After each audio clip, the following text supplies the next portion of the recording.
सर्दी की सितम की अब बात करेंगे। यूपी में सर्दी का सितम जारी है। अयोध्या प्रदेश में अब तक सबसे ठंडा जिला माना गया है। अयोध्या का तापमान कल 3 डिग्री सेल्सियस दर्ज किया गया। मौसम विभाग ने आज प्रदेश में कई हिस्सों में घने कोहरे और शीतलहर की चेतावनी जारी की है। और इसी बीच मौसम विभाग ने अयोध्या समेत 16 जिलों के लिए रेड अलर्ट जारी किया है। जिन जिलों में रेड अलर्ट जारी किया गया है उनमें रायबरेली है, अमेठी है, बागपत है, सुल्तानपुर है, अमरोहा है, मुजफ्फरनगर है, गाजियाबाद है और भी कई जहां पर रेड अलर्ट ठंड का जारी कर दिया गया है। कुल 16 जिले हैं। ठंड से लोग कांप रहे हैं। जगह जगह पर अलाव की व्यवस्था की जा रही है ताकि लोगों को ठंड कम लगे, ठंड से बचा जा सके। इसी बीच बच्चों की पढ़ाई की बात करें तो बच्चों की पढ़ाई भी इससे बाधित हो रही है, जिसमें अब तक ज्यादातर जिलों में क्लास 1 से 8 तक के बच्चों के लिए छुट्टी घोषित की गई है जब तक ठंड रहती है, और वहीं क्लास 9 से 12 तक के बच्चों के लिए स्कूल में एंट्री का टाइम बदला गया है।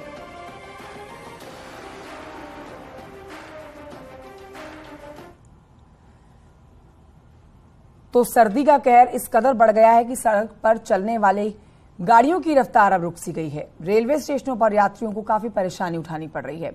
कोहरे की चादर ने ट्रेनों की आवाजाही पर ब्रेक लगा दिया है। ठंड के कारण अस्पतालों में मरीजों की संख्या तेजी से बढ़ने लगी है।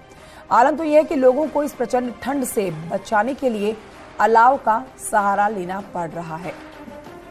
ये 8 तस्वीरें आपके टेलीविजन स्क्रीन पर इस समय हैं, आप जो देख रहे हैं, जिसमें कानपुर, झांसी, आगरा, लखनऊ, शाहजहांपुर, गोरखपुर और चंदौली, साथ ही दिल्ली। आप देख सकते हैं तस्वीरों में किस कदर ठंड से लोग बचते हुए, ठंड से लोग कांपते हुए, कोहरे की मार झेलते हुए देखे जा सकते हैं। तो हर तरफ इस बढ़ती ठंड, बढ़ते कोहरे का असर देखा जा रहा है। आम जनजीवन पूरी तरह से अस्त व्यस्त है। साथ ही जो लोग दिल के मरीज हैं, जो बीमार हैं, उनके लिए ठंड में और भी परेशानियां बढ़ गई हैं। अस्पतालों में हार्ट पेशेंट्स की लाइनें बढ़ती जा रही हैं।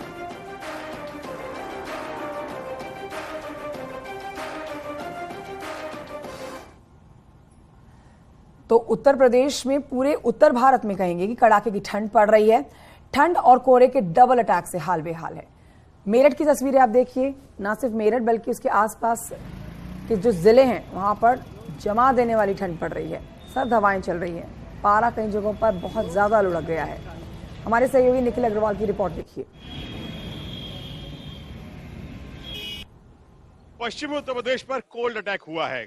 सर्द रात और ऊपर से ठंडी हवा, इसने हाड़ कपा दिए। आप देख सकते हैं यहाँ पर कि सुबह मॉर्निंग वॉक वालों का आलम है, हाथ ताप रहे हैं। और ये आप देखिए जलता हुआ भिगोना है, नीचे आग लग रही है इस चूल्हे में और उसके बाद हाथ तापे जा रहे हैं। यानी ठंड का आलम आप समझ सकते हैं। रात 60 डिग्री के आसपास तापमान था और अब भी भीषण ठंड है। कोहरे की मार अलग से है। जो हाईवे पर लोग चलते हैं उनके लिए सितम की रात होती है, क्योंकि एक्सीडेंट का खतरा बहुत ज्यादा बना रहता है। लेकिन कुछ लोग यहाँ पर है जो मॉर्निंग वॉक से नहीं चूक रहे हैं, क्योंकि सेहत बनाना भी जरूरी है और सेहत के लिए मॉर्निंग वॉक रोज करते हैं। ये बताएं अंकल, ठंड भीषण है लेकिन उसके बाद भी मॉर्निंग वॉक जारी है? मजा आ रहा है जी मॉर्निंग वॉक पे। हाँ, क्या मसूरी जैसा मौसम लगता है? मॉर्निंग वॉक रोज करते हैं? बहुत अच्छा मौसम हो रहा है, बहुत ही प्लीजेंट मौसम है। प्लीजेंट, हाँ बहुत प्लीजेंट है। आप सोच सकते हैं कि जहां डॉक्टर मना करते हैं कि ठंड के दिनों में मॉर्निंग वॉक ना करें क्योंकि ब्रेन स्ट्रोक का खतरा रहता है, ऐसे में आप क्या मानते हैं कि ठंड महत्वपूर्ण है या मॉर्निंग वॉक? नहीं, मॉर्निंग वॉक ज्यादा जरूरी है। सिर्फ प्रिकॉशंस लेते हुए आप आइए, पूरे कवर्ड होके आइए, फिर आपको ब्रेन स्ट्रोक, किसी स्ट्रोक का खतरा नहीं रहेगा। तो ये आपने मेरठ का हाल जाना। अब आपको दिल्ली एनसीआर की तरफ ले चलते हैं, जहां पर कड़ाके की ठंड पड़ रही है। गाजियाबाद की अगर आपको तस्वीरें दिखाएं तो आप देखेंगे सिर्फ घना कोहरा जहां तक आपकी नजर जाएगी। गाड़ियों की डिपर लाइट ऑन है। गाजियाबाद में अमित राणा ने ये रिपोर्ट तैयार करके भेजी है, देखिए।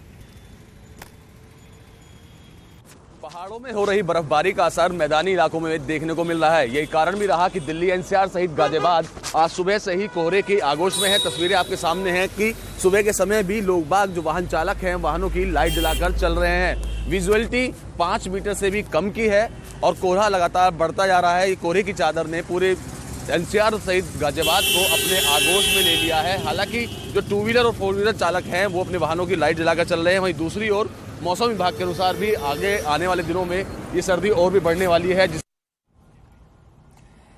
आगे बढ़ते हैं। चंदौली से एक बड़ी खबर आ रही है, जहां पर गंगा विलास क्रूज की रफ्तार पर ब्रेक लग गया है। कोहरे की वजह से गंगा विलास क्रूज की रफ्तार पर ब्रेक लग चुका है। कल शाम दानापुर के अमादपुर गांव पहुंचा था ये क्रूज और कोहरा हटने के बाद वाराणसी रवाना होगा।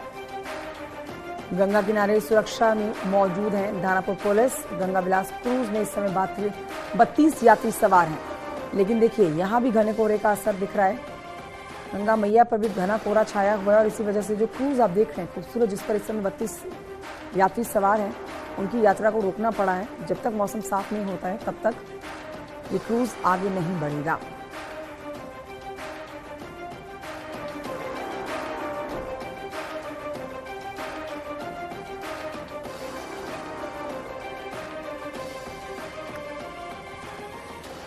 तस्वीरें आपको लगातार दिखा रहे हैं घने कोहरे में। देखिए किस तरह से क्रूज की रफ्तार पर भी ब्रेक लगा दी। नितिन और जानकारी देने के लिए जुड़ गए हैं फोन लाइन पर। नितिन, तस्वीरें दिखा रहे हैं हम चंदौली से, जहां पर गंगा विलास क्रूज की रफ्तार रोक दी गई है फिलहाल। कोहरा छटेगा तभी आगे ये क्रूज बढ़ेगा।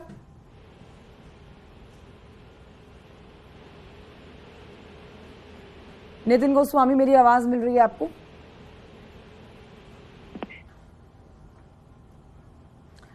तस्वीरें आप देख रहे हैं।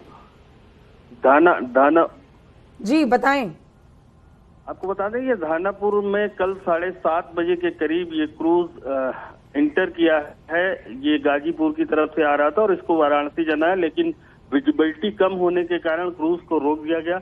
आनन फानन में प्रशासन को सूचना दी गई और तमाम रात पुलिस के लोग वहां गंगा किनारे लगे रहे।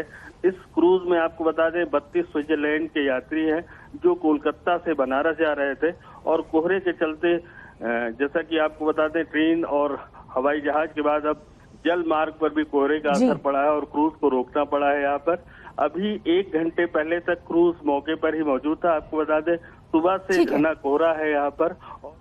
ऑलराइट, नितिन गोस्वामी, शुक्रिया आपका जानकारी के लिए। एक छोटे से ब्रेक के लिए यहाँ रुकना होगा। जल लॉटरी।